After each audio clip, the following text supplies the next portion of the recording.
अस्सलामुअलैकुम वरहमतुल्लाहि वबरकातुह। नाज़रीन, आज हम हाजिर हैं जामिया मिल्लिया इस्लामिया के एंट्रेंस से मुताल्लिक़ कुछ अहम नुकात पर बात करेंगे। जैसा कि आपको मालूम है कि जामिया मिल्लिया इस्लामिया के एंट्रेंस की डेट आ गई है। आपके पास 10 से 15 दिन की मुख्तसर मुद्दत बची हुई है, जिसमें आपको अपने मुस्तक़बिल को सुनहरा बनाने का एक मौका है। इसमें आप अभी तक हो सकता है इस कश्मकश में रहे हों कि जामिया का एंट्रेंस होगा या नहीं होगा, इसलिए आप हो सकता है बेहतर तैयारी ना कर सके हों। लेकिन अभी आपके पास 10 से 15 दिन के 10 से 15 अहम दिन आपके पास हैं, जिसमें आपको तैयारी करनी है। इसमें आप लग कर तैयारी करिए, इंशाअल्लाह आपका 3 साल बहुत ही बेहतर हो जाएगा। अब मैं आपको बताता हूँ कि किस किताब से आप तैयारी करेंगे। आप मार्केट से आर्यन जनरल नॉलेज की किताब ले लीजिए। उसके बाद उसमें जितनी भी चीज़ें जदवल यानी रो और कॉलम की सूरत में लिखी गई हैं, उसको आप बिल्कुल अज़बर कर लीजिए। पतली सी किताब है, आप कोशिश करिए कि पूरी किताब इस 15 दिन में ख़त्म कर लीजिए, पूरी तरीके से अच्छे से पढ़ लीजिए उसको। लेकिन अगर ऐसा ना हो सके, आपके पास वक्त कम है और आप पूरा ना पढ़ सकें, तो करंट अफेयर और जो हिस्ट्री और कॉन्स्टिट्यूशन की जो अस्बाक है, उसको आप बहुत ही अच्छे से देख लीजिए। चीज़ हो गई ऑब्जेक्टिव सवालात के लिए 40 नंबर के ऑब्जेक्टिव सवालात होते हैं, जिसमें से अगर आपने अच्छे से पढ़ लिया आर्यन बुक तो आपको 35 नंबर गेन कर सकते हैं आप। इसके अलावा जो चीज़ें सब्जेक्टिव हैं, जैसे अरबिक का और पर्शियन का, इस्लामिक स्टडीज़ का, उर्दू का, इसके लिए आपको बैक पेपर जो एंट्रेंस के रहे हैं पिछले 3-4 साल के, वो आप ज़रूर देख लीजिए। आपको डिस्क्रिप्शन में उसकी लिंक मिल जाएगी, जहाँ आप पेपर देख लीजिए। उसके बाद उसी सेम पैटर्न पे हर साल सवालात आते हैं। जैसे पर्शियन में सवाल हो जाएगा कि आप पर्शियन लैंग्वेज क्यों सीखना चाहते हैं। इस्लामिक स्टडीज़ में हो जाएगा कि खुलफाए राशिदीन पे एक नोट लिखिए। इसी तरीके से अरबी में भी एक मादा दे दिया जाता है, जिस पे आपको जो है उस मादे से कुछ जुमले बनाने होते हैं। बहुत ही आसान पेपर होता है। ये चीज़ हो गई तैयारी से मुताल्लिक़। उसके बाद कुछ चीज़ें हैं जो आपको जानना बहुत ज़रूरी है एंट्रेंस के दिन से मुताल्लिक़। जैसे जिस दिन एंट्रेंस हो, आप उस दिन कम से कम 1 से 1.5 घंटा पहले यूनिवर्सिटी पहुंच जाइए, अपने सेंटर पहुंच जाइए और वहां पे आप देख लीजिए आपका कहां पे है, कहां पे आपको जाना है, क्योंकि बहुत अच्छी खासी लंबी लाइन लगती है और वक्त निकल जाता है। उसके बाद आपको फॉर्म भरना होता है, ये सारी चीज़ें करनी होती है। तो आपके पास जो 1 घंटा 45 मिनट का वक्त होता है, उसमें इस वक्त आपका घट जाता है। आप लेट पहुँचते हैं तो इस चीज़ की दिक्कत आती है, आपके पास वक्त कम हो जाता है। इसलिए कोशिश करें कि 1 घंटा कम से कम 1 घंटा पहले पहुँचें। दूसरी चीज़, जाने से पहले, एंट्रेंस देने से पहले आप एक बार यूट्यूब पर ज़रूर सर्च कर लीजिए कि फॉर्म किस तरीके से फिल करते हैं, या सर्कल जो फिल करना होता है वो किस तरीके से फिल करते हैं। क्योंकि जो कापियाँ जचती हैं वो कंप्यूटर बेस्ड जचती हैं। अगर आपने गलत सर्कल फिल कर दिया है तो आपकी कापी जचेगी ही नहीं, कंप्यूटर आपकी कापी लेगा ही नहीं। इसलिए सबसे पहले आप यूट्यूब पे ये चीज़ ज़रूर देख लें या किसी से समझ लें कि किस तरीके से सर्कल फिल किया जाता है, नाम किस तरीके से अपना और रोल नंबर किस तरीके से फिल किया जाता है। उसके बाद तीसरी चीज़ होती है जो बहुत अहम चीज़ है, आपको सब कुछ आता है लेकिन आप जो है लिख नहीं पाते हैं, ये चीज़ है टाइम मैनेजमेंट। सबसे ज़रूरी चीज़ है टाइम मैनेजमेंट। आपको पेपर मिलता है, आप पहले टाइम मैनेज कर लीजिए कि किस सवाल पे आपको कितना टाइम देना है।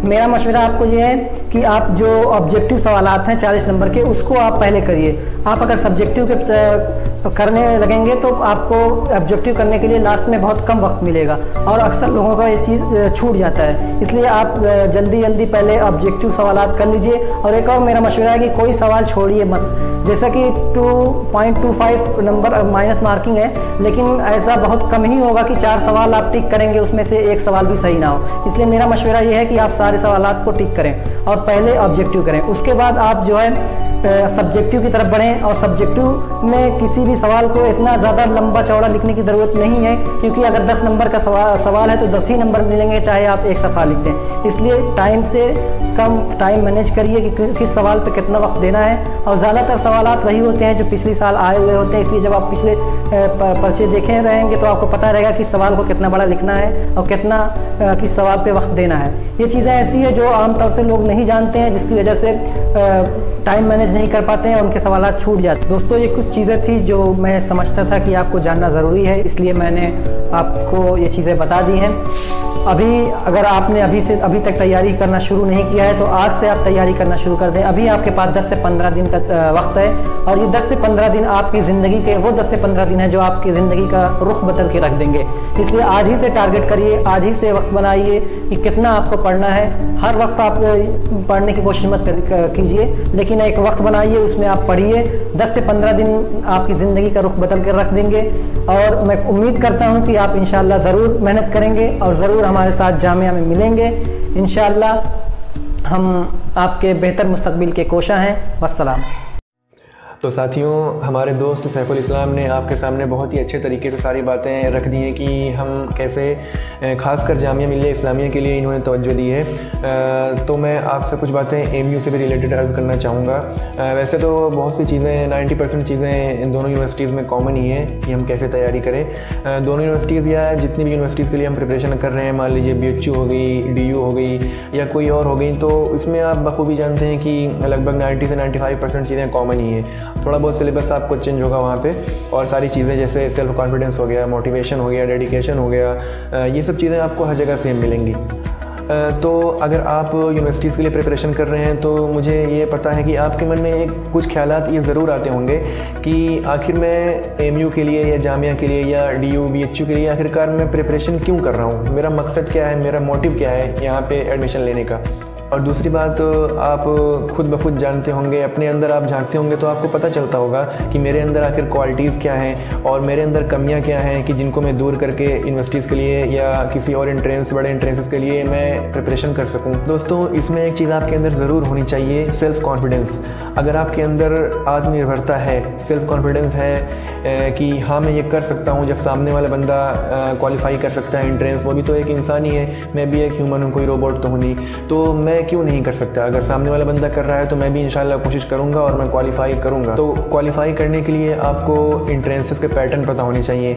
आप अगर प्रीवियस ईयर क्वेश्चंस देखेंगे, सैम्पल पेपर्स देखेंगे उठा के, तो आपको एक आइडिया खुद ब खुद हो जाएगा कि हाँ यहाँ पे किस तरीके के क्वेश्चंस आते हैं। अगर आप प्रीवियस ईयर क्वेश्चन सॉल्व नहीं कर रहे हैं और यूनिवर्सिटी एंट्रेंस के लिए जा रहे हैं तो बिल्कुल मैं आपसे कहूँगा कि आप मत जाइए, क्योंकि इससे कोई फ़ायदा नहीं होता है जब आपको कोई आइडिया ही नहीं होगा कि मेरे सवाल किस तरीके से आएंगे, मैं उनको आंसर किस तरीके से करूँगा। तो अपना पैटर्न जान लीजिए, सिलेबस जान लीजिए, प्रीवियस ईयर पेपर देख लीजिए, अरिहंत जैसा हमारे दोस्त ने बताया खूब अच्छे से पढ़ लीजिए, सारी GK, सारी इंडो इस्लामिक उससे आपको मिल जाएंगी।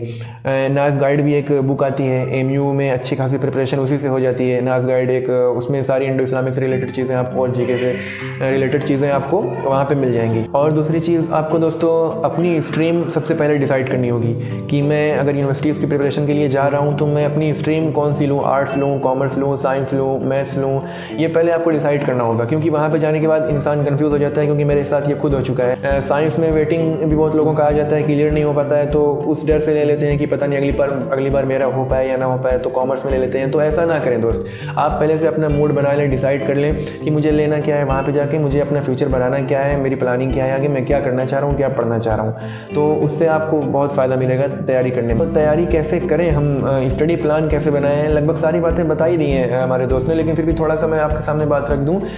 हम अपना एक स्टडी प्लान बना लें, अपना टाइम मैनेजमेंट एक सेट कर लें कि मुझे इतने से इतने टाइम में पढ़ना है, और अपनी डिपेंडेंसी किताबों पर ऐसी बना लें, जैसे NCERT की बुक हो गई, आप उस पर डिपेंडेंसी अगर रख लेंगे तो ज़्यादा चांसेस हैं होने के, खासकर एमयू की बात मैं कर रहा हूँ। और आपके अंदर एक डेडिकेशन होना चाहिए कि हाँ मैं कर लूँगा, एक मोटिवेशन होना चाहिए कि हाँ भाई मैं तैयारी कर रहा हूँ तो इंशाल्लाह ज़रूर मैं निकालूंगा, और मैं अपना इस पर फोकस कर रहा हूँ तो अल्लाह ताला जो है मुझे इसका बदला ज़रूर देगा। ये हमारे अंदर एक सेल्फ कॉन्फिडेंस, मोटिवेशन, डेडिकेशन हो, एक ग्रेडनेस होनी चाहिए हमारे अंदर, लालच होना चाहिए कि हाँ मुझे यूनिवर्सिटीज़ जाना है, अपना कैरियर बनाना है, अपना फ्यूचर बनाना है इंशाल्लाह। और आखिर में एक बात कहूँगा कि अपने माइंड को बिल्कुल सेट करिए कि हाँ भाई मैं इंशाल्लाह यूनिवर्सिटीज़ में आ रहा हूँ, अपने जितने सीनियर्स हैं उनसे मुलाकात करिए, उनसे मिलिए, थोड़ा बहुत वो भी आपको नॉलेज देते रहेंगे तो इससे आपको हौसला मिलेगा, एप्रिसिएशन मिलेगा।